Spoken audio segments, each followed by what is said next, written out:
Good morning, ladies and gentlemen. Welcome to the resurrection of Tex Messages. I'm the parasite of the show, Rick Tex. We're honored to have you here joining us once again. It's a Sunday morning, January 12, 2019. We're broadcasting out of Elk River, Minnesota.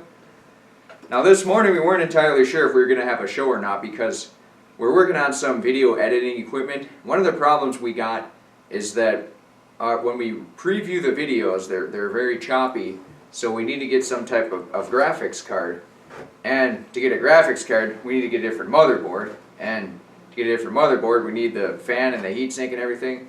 So this morning, some of the producers had planned to go to a place called Micro Center to pick up some of these apparatuses that are required to get our video editing software to where it needs to be and to actually get our hardware to where it needs to be to support the video editing software. So, but what we found out is that the Micro Center place actually doesn't open until later. So we just decided to scramble together a show this morning. And, I was working on some of the lighting devices, and I don't know if I touched a couple wires together, but it definitely felt a bit of a jolt run through my arms and legs and everything. So, I mean, should be good for the show, ladies and gentlemen. But it's always important to be safe around electrical, especially dangerous appliances.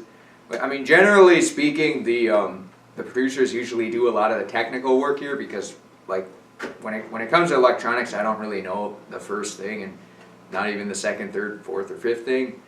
And we're kind of in a bit of a rush and a panic, so I went in and put the lights together, and I wasn't working safely. And that's the other thing too, ladies and gentlemen, when you're working with dangerous equipment. See, electricity, it's all around us, and we figure, oh well, it's you can't see it, so it's always in our houses, so it must be safe. But it's actually critically important to maintain safety because 120 volts, even alternating current, has the potential to kill you.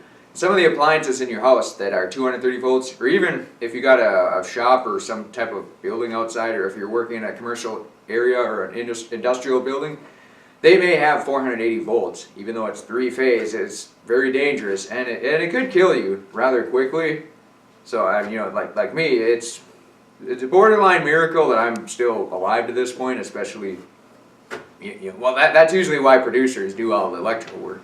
And I just, browse the internet and look at websites, basically, and then write stuff down as far as what we're going to say and the outline and the direction of the show. But DC voltage is especially dangerous. If you've ever worked with a car battery, you may have seen before, if you just touch it together, well, number one, the fuse is, if you touch the leads together, the fuse is going to blow up instantly. But sometimes you may have seen particular hot, or if the battery is hot and you short circuit it, you might see the terminals burn away, or it might burn a big chunk out of the terminal, which is just solid lead.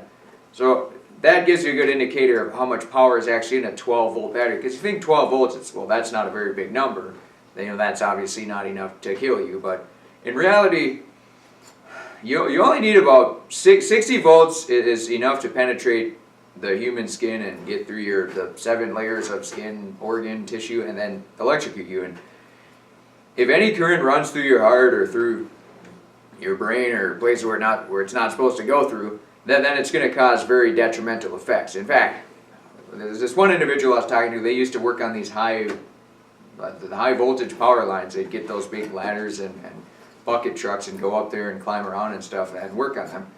And one of the guys actually got electrocuted by some high voltage. I mean, see, the thing with high voltage is it can actually reach out and touch you. Not like that Depeche Mode song, but it can actually, literally, it can, when voltage is that high and there's that great of a potential, if there's any type of negative resistance or path to ground through your body, it's going to find that through the air, especially the more humid the air is. If your air is very humid, electricity can travel through it quicker and easier. And see, electricity works where there's just, think of like a Donald Trump rally where there's just millions of people packed together.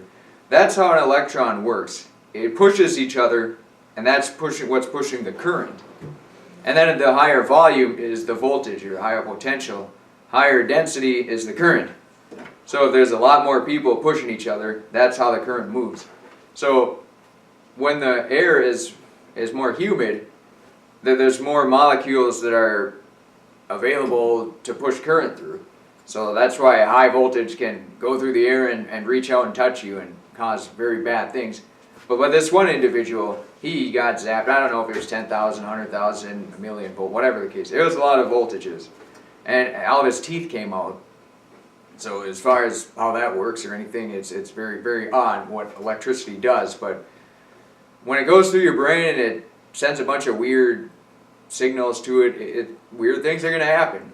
Like for example, when I sent a 120 volt signal through the USB port on my computer, the motherboard just fried. That's generally what would happen to somebody if they get hit with high voltage. They'll just fry and no longer exist.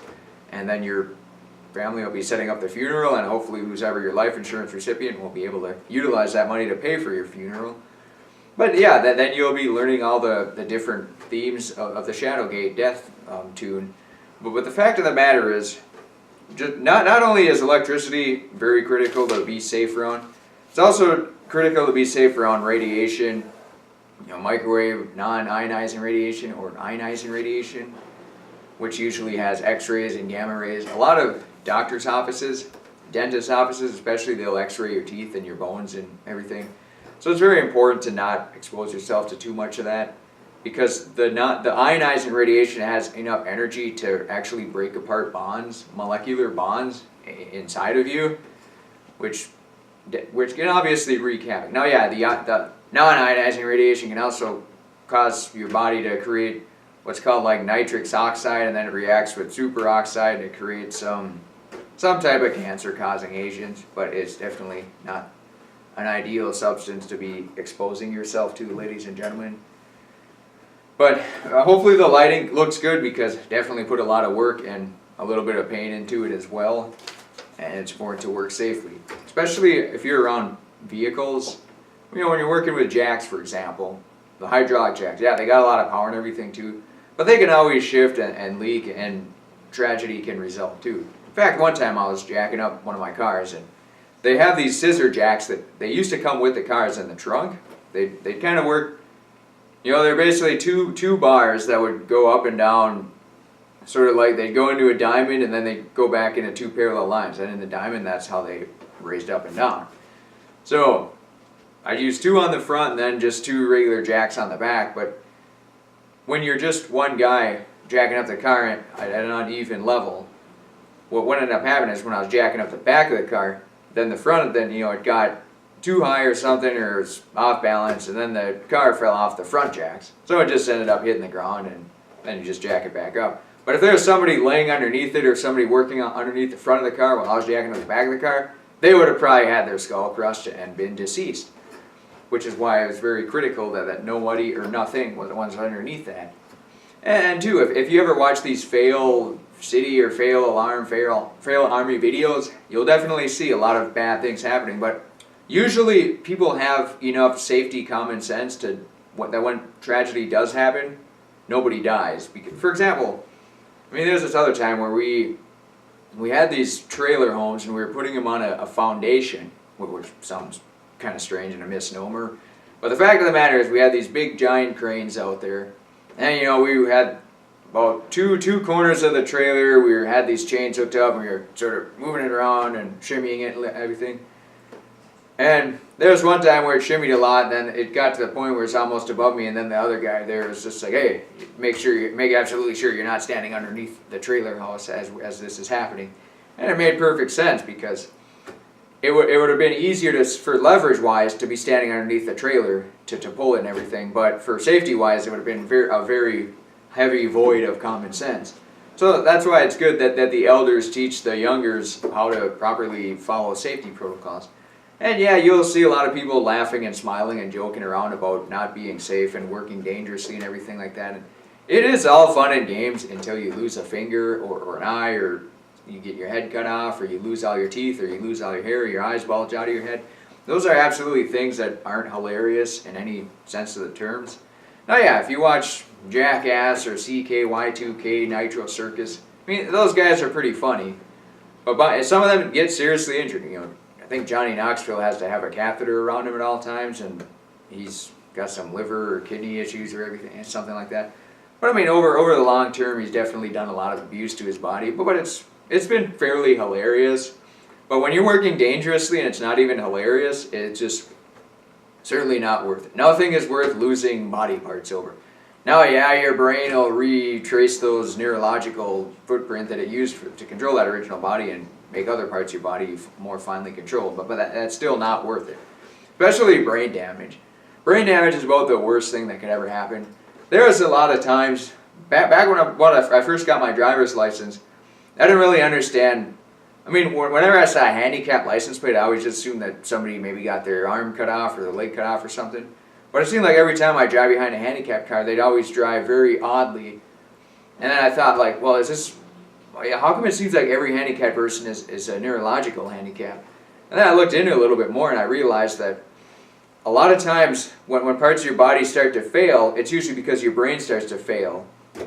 So a lot of these elderly people that were driving with a handicap license, they had the handicap because their brain deteriorated to the point where they weren't able to really control their arms or their legs anymore.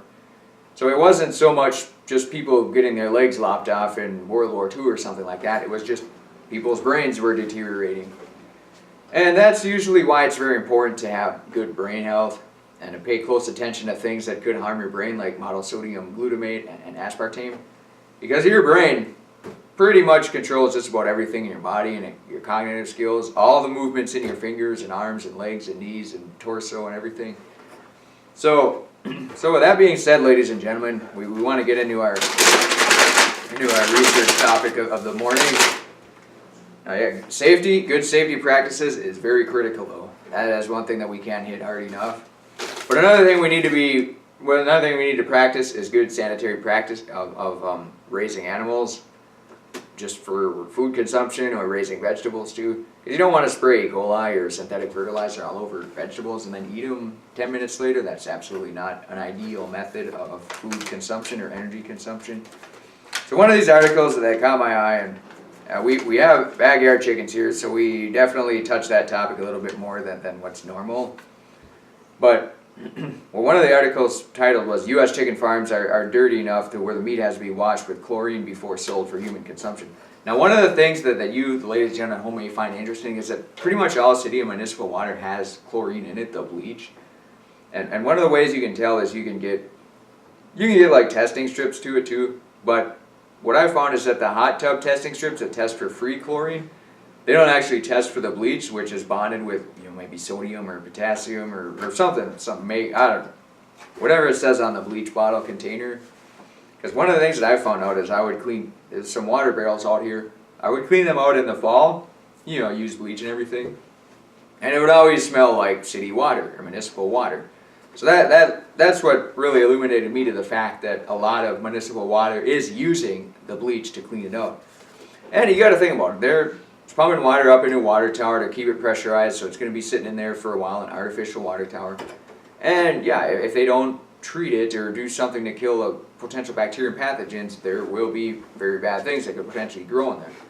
So I mean, it's just important that when you get the water to your house to just filter it out and get the chlorine out, and hopefully there's still a good amount of magnesium, potassium, and calcium and everything like that too. Not chlorine. Magnesium, potassium, calcium, sodium, and phosphorus.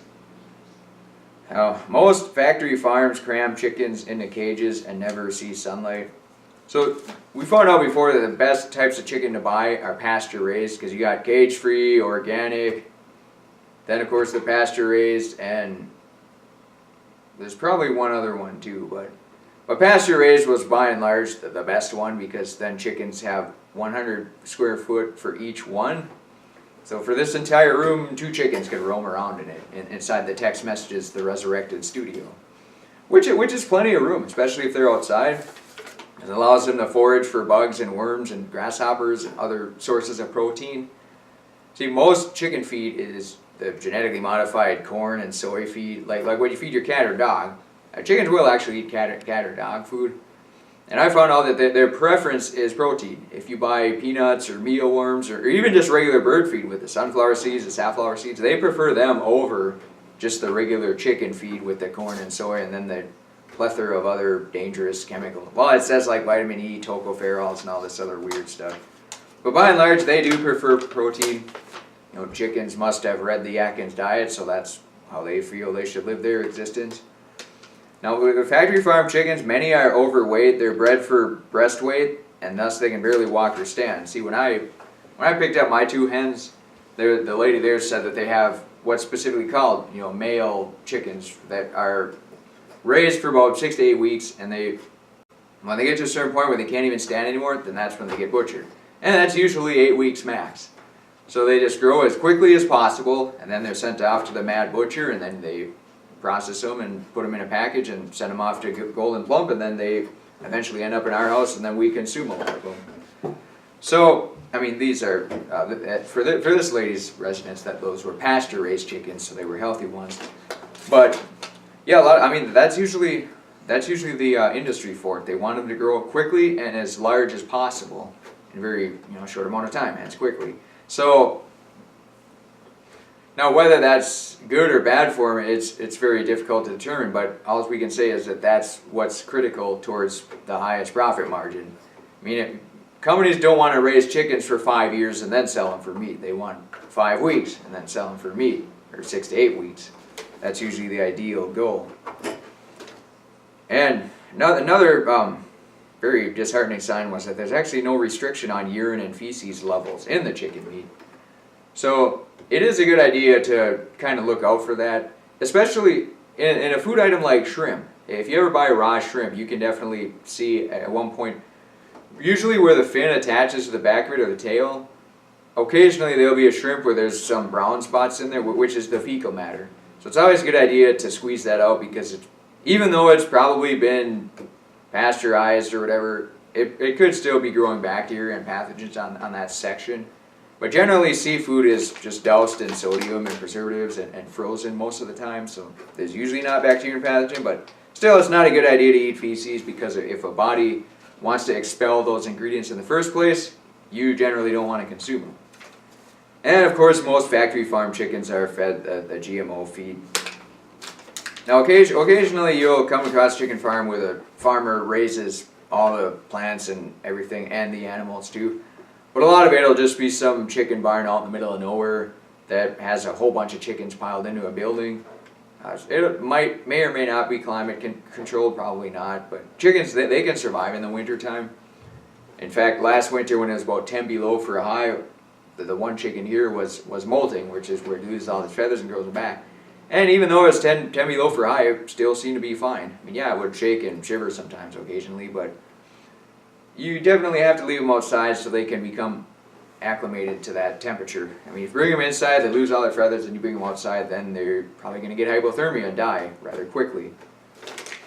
So I mean, chickens are a cold climate bird, and they're basically, if you actually look at it at a hen or a chicken, you can see that they've evolved based on human interference to be as big as possible, and so big that they can't even fly anymore.